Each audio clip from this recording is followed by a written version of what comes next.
Chiste la poesia dell'onore di tutti le siciliane luciori, ne parlano onesti e diligenti, uomini do funno infernessante.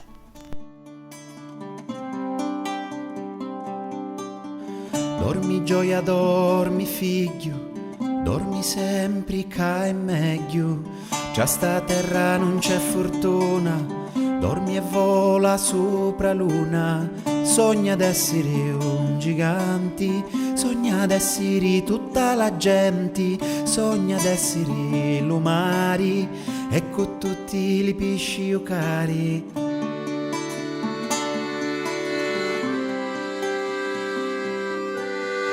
A giocare con tutte le cose e cantare immense le rose e cantare canzoni di gioia e non fare ne poesia. Sogna di cantare i pesciati, sogna d'essere usuli intastati, sogna d'essere sempre contento e lo chianto diventa canto. Dormi gioia, dormi amore, sogna d'essere tutti colorati, colorati l'arcobaleno, sogna sempre di stare lontano e lontano di sta terra, unni pure l'amore e guerra, unni lo cori e denti, e i to lacrimi non sono importanti.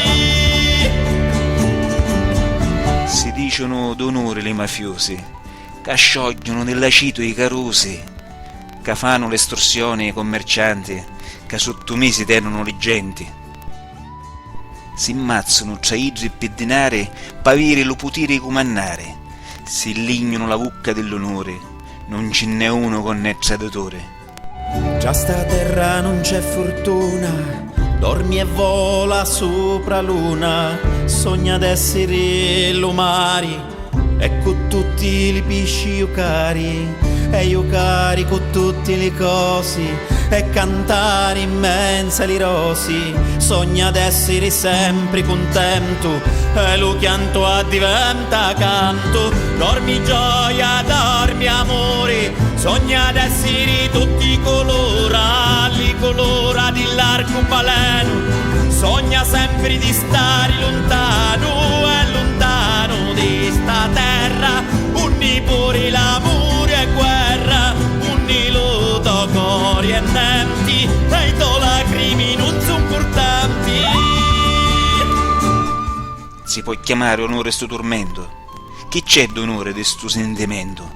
Sti gente sopra ogni appa Sicilia, desanorate, fora da compagnia. L'onore da Sicilia è antico, è sentimento del mondo greco, si chiama tra le genti comparanza ed è la prima cosa di importanza. Per ricchi e poveri, per beggi e brutti, per sani e per malati, per tutti, ed è nel rispetto per la dignità per ogni persona che nel mondo sta. Amore per la terra e per forestieri, per prossimo avere le compare, una fetta e pane dividela in due, che ogni uomo lo dione, piglia e fui. L'onore è per ogni siciliano, desio di stringere il suo mano con tutte le creature do Signore, per vincere do mondo lo dolore.